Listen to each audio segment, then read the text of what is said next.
अब इस scientific socialism के आयाम जो हैं, हालांकि हमने कल भी देखे थे, जिनको हम एक एक करके जब देखेंगे डिटेल में। अब जैसे मैंने कहा कि सबसे बड़ा जो चोट इन्होंने की रिलीजन पे की, क्योंकि रिलीजन आदमी को झूठी तसल्ली दे करके, तो मार्क्स जो थे फ्रांस में जब गए तो उन्होंने क्रांति का बड़ा, दो चीज़ें मार्क्स ने बड़ी ज़बरदस्त देखी हैं। इस पर क्रांति का असर फ्रांस का पड़ा सारा। फ्रांस में एक क्रांति फेल हो गई थी, बाद में एक और क्रांति हुई, बल्कि दो क्रांतियाँ फेल हुई थी, तब तीसरी। मार्क्स ने उसको एनालाइज किया वहाँ बैठ करके। मार्क्स फ्रांस से इसलिए निकाले गए कि इन्होंने क्रांति के जो रूल थे, जहाँ फेलियर हुई थी क्रांति, उनको खोल करके रख दिया कि इस कारण से क्रांति फेल हुई है। तो उन्होंने कहा बड़ा क्रांतिकारी आ गया, इसे निकालो, लंदन भेज दिया। लंदन में बैठ के दास कैपिटल लिखी उन्होंने। और लंदन में ये मिल वगैरह ने हालत क्या कर रखी थी, सबसे ज़्यादा मज़दूरों की ख़राब हालत जो थी, जहाँ जानवरों से भी ख़राब, उनके लिए वो बनी हुई थी सेल, छोटे छोटे कोठरियाँ। उन कोठरियों में बेचारे पड़े रहते थे। उन कोठरियों का वर्णन अगर आप देखें जो इन्होंने किया है, तो एक कोठरी में आदमी रह रहा है, चारपाई के ऊपर जो है आदमी, पति और पत्नी रात को सो रहे हैं और वो संभोग भी कर रहे हैं, और चारपाई के नीचे बच्चे सुलाए हुए उन्होंने। बच्चों पर क्या असर पड़ेगा।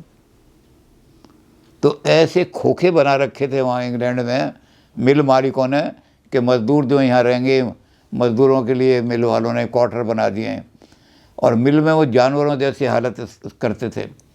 और जब मिल से कहा कि भाई तुम लेजिस्लेटिव सिस्टम में एक ऐसा सिस्टम बनाना चाहते हो, तो इन मज़दूरों के लिए तो कुछ काम करो।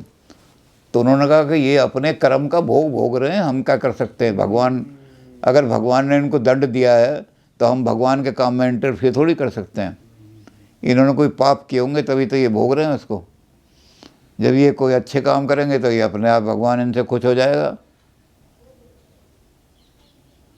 तो मज़दूरों को रिफॉर्म करने की भी तैयार नहीं थे वो लोग, कैपिटलिस्ट लोग थे।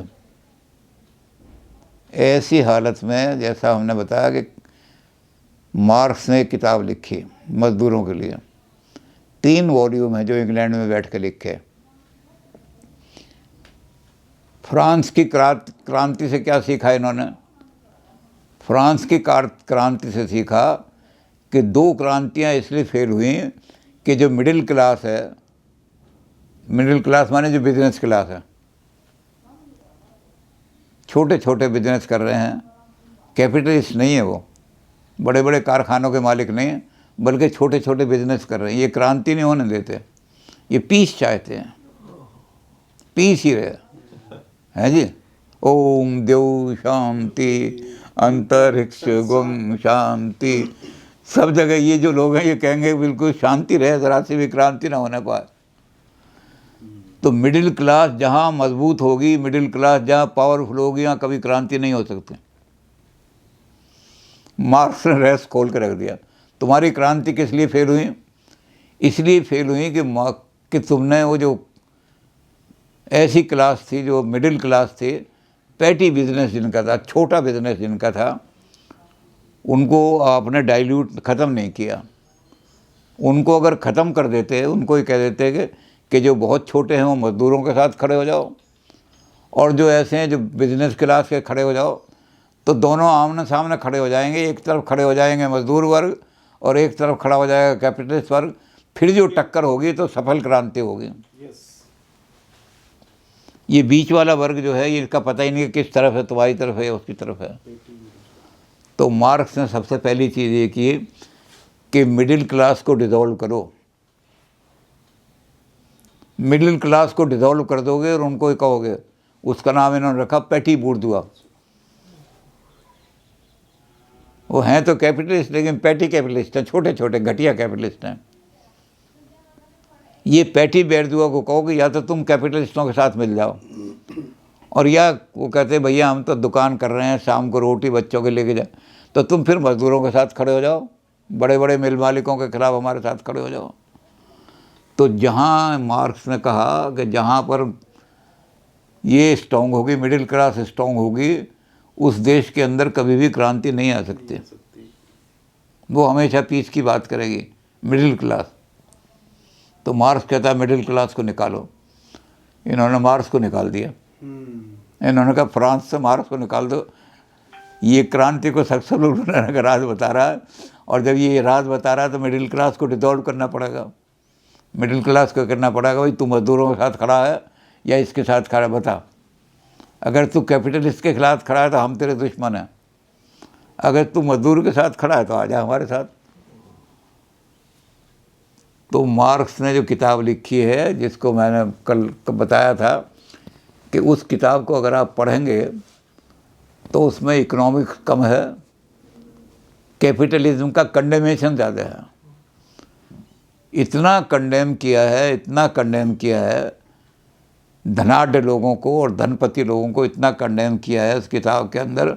बहुत बड़ा कंडेमेशन है कि भारत के जो अपने आप को बड़े बड़े संत महात्मा कहते हैं ना कि जी त्याग करो और धनाढ़ मत बड़े इकट्ठा मत करो, वो भी इतना कंडेम नहीं कर सकते। तो उसने उन्होंने लिखा ग्रीड। ये ग्रीड जो है आदमी को वैम्पायर थ्रस्ट बना देती है। वैम्पायर माने चुड़ैल। चुड़ैल का काम होता है खून चूसना। जिसके पीछे लग जाए ना चुड़ैल, फिर खून चूसे बिना छोड़ती नहीं। तो जो कैपिटलिस्ट जो हैं ये पैसे के लालच में ये खून चूसते लोगों का, और जैसे चुड़ैल की प्यास बुझती नहीं, ये खून चूस करके धन को इकट्ठा करे जा रहे हैं। और आगे लिखा है, मैंने कहा कि उसे पढ़ो तो एक पूरी किताब इस बात में इतना कंडेमेशन है। इनका जो कैपिटलिज्म का कोई रिलीजन नहीं होता, सब धोखा है। इनका रिलीजन है एक, वो है पैसा। इनका लोगों का जो है गॉड है वो पैसा है। पैसा ही इनके लिए भगवान है, पैसा ही इनके लिए देवता है, पैसा ही सब कुछ है। अब इसमें हालांकि हम बात तो भारत की बात कर रहे हैं कि जिन लोगों को हम कहते हैं ना कि बड़े मैटीरियल भौतिकवादी लोग हैं, अमेरिका को ही हम कहते हैं ना कि अमेरिका सबसे ज़्यादा भौतिकवादी है। लेकिन कभी आपने अमेरिका में देखा कि थाली में रख के डॉलर पूजे जाते हो? अमेरिका के अंदर डॉलर की पूजा नहीं होती है, और हमारे यहाँ दिवाली के दिन चांदी के सिक्के रख के उनकी पूजा की जाती है। हमारा देवता ही रुपया है, ये रुपया ही हमारा भगवान है। मार्क्स ने इनका बड़ा करने में क्या, मार्क्स ने फिर कहा कि इनके रिश्ते भी रुपए से होते हैं। अगर माँ गरीब है तो कह देगा कि माँ को घर से निकाल दो। एक माँ जो थी उसको बेटों ने घर से निकाल दिया, और बेचारी जंगल में कहीं घास मिल गई तो घास खा ली। तो वहाँ एक आदमी आ गया, कहने लगा माँ तेरे बेटे तो है नहीं, जो कि बेटे तो मेरे 3 हैं, पर तीनों ने मुझे घर से निकाल दिया क्योंकि मेरे पास कोई पैसा नहीं, उनको देने के लिए कुछ नहीं, संपत्ति नहीं। तो तीनों ने बबुओं ने धक्के मार मार के निकाल दिया। एक ने निकाल दिया कि बुढ़िया को मैं ही सारी उम्र रोटी खिलाए जाऊँगी। तो कहने लगा तू एक काम कर, कहते मैं एक छोटी सी संदूकड़ी तुझे बना के देता हूँ, इसके अंदर तू ये छोटे छोटे कंकड़ जो हैं ये रख ले, और इन कंकड़ को यूँ करके उसे बजाते बजाते और वहाँ जाना बेटों के पास, और वहाँ कहना कि मुझे एक बहुत बड़ा साधु मिल गया था, उसने चमत्कारी साधु ने बड़ा दिखाया, और उसमें बड़ा मुझे उसमें सोने के सिक्के भर दिए, और सोने के सिक्के भर दिए, और उन्होंने कहा कि माँ जो इसको तेरे बाद खोलेगा सोने के धन, उसके घर में सोना ही सोना भर जाएगा। बुढ़िया कहने लगी अच्छा। वो बुढ़िया ले गई और जाकर के पहले एक बहू के बुढ़िया, वो कहने लगी फिर से आ गई बुढ़िया मरने के लिए, घर में टोटो टोटो करने के लिए, मेरी जान खाने के लिए। वो कहने लगी वहाँ मुझे एक बड़ा साधु मिला था, मुझे तो ऐसा लग रहा था कोई देवता या हनुमान जी आ गए हैं, और उन्होंने मुझे ये टोकरी दी है, जो कि देख कैसे खन खन। बहू कहने लगी, जो कि उसने कहा कि बुढ़िया जो तेरी इस टोकरी को तेरे मरने के बाद जो इसको खोलेगा उसका घर जो है सोने से भर जाएगा। अरे माता ये तेरा बेटा जो है ना, इसके दिमाग में पता नहीं शराब पी के क्या आ जाता है, बुढ़िया को गाली दो, बुढ़िया को घर से निकालो, आ जा। सेवा करनी शुरू कर। बुढ़िया को वहाँ बिठा लिया, वो छोटी बहू को पता लगा, छोटी बहू आई, वो तेरी सास है, ये हमारी सास नहीं है, छोड़, 3 महीने से तूने घर में बंद करके बिठा रखा। वो ले गई अपने घर। मार्क्स ने इसी बात को कंडेम किया। दास कैपिटल को पढ़ो तो पता लगेगा कि कैपिटलिस्टों का धन भी, इनके माँ भी पैसा, इनका बाप भी पैसा, बाप बड़ा ना भैया, सबसे बड़ा रुपया। तो दास कैपिटल ने 2 धज्जियाँ उड़ाई हैं ग्रीड वालों की। ग्रीडी लोग, ये ग्रीड सबसे बड़ा दुश्मन है। ये इनको क्या करता है, वैम्पायर थ्रस्ट। अब मार्क्स ने हैव का शब्द और हैव नॉट का जो शब्द है वो इकोनॉमिक्स के लिए प्रयोग नहीं किया था, ये लेनिन ने किया है। मार्क्स ने किया है हैव और हैव नॉट का मानवता। जिनमें मानवता नहीं है वो हैव नॉट है, मैं उनको हैव बनाना चाहता हूँ। वो कहते कैसे? उसने कहा ये कैपिटलिस्ट तो इसलिए हैव नॉट है, इसने तो अपनी मानवता पैसे के लिए बेच दी है, इसमें तो इंसानियत है ही नहीं। इसका बेटा अगर पैसा कमा कर लाएगा तो बाप घर में रखेगा, नहीं लाएगा तो धक्के मार के निकाल देगा। कोई बाप बेटे का इनमें संबंध नहीं। न स्नेह, झूठा तक, ये तो झूठा स्नेह दिखाते हैं। बेटा कहने लगा पिताजी आज मैं 4000 रुपये कमा। हाँ बेटा, अरे तुझे बड़ी तकलीफ़ होगी, बड़ी दुनिया में घूमता है, अरे इसको जल्दी से मेरे बेटे के लिए जलेबियाँ लाओ, दूध लाओ। और थोड़े दिनों बाद बेटा आया, उसने कहा बाप मैं बड़े धक्के खाए कहीं ना कहीं, अरे बदमाशियाँ करता फिरता है दुनिया में, इधर उधर क्यों निकल आता करता। तो इनके रिश्ते भी सारे पैसे पर हैं, इनका भगवान भी पैसा है, इनके देवता भी पैसे हैं।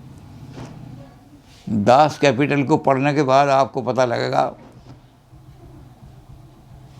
कि कैपिटलिस्ट लोग जो हैं वो कितने गिरे हुए लोग होते हैं। तो इन्होंने अपनी मानवता ख़त्म कर दिया, इसलिए ये भी हैव नॉट है। मैं इनको मानव बनाना चाहता हूँ। इनसे रुपया छीन लो, जिस पैसे के लिए ये सोने के चारों तरफ सोना ही उनका देवता, इनके अंदर मानवता आ जाएगी थोड़े। और वो कब होगी? जब क्रांति होगी। जब क्रांति होगी तो इनसे आ जाएंगे हम सारे के सारे। तो क्रांति का बिगुल भी बजाने वाले कार्ल मार्क्स ही हैं।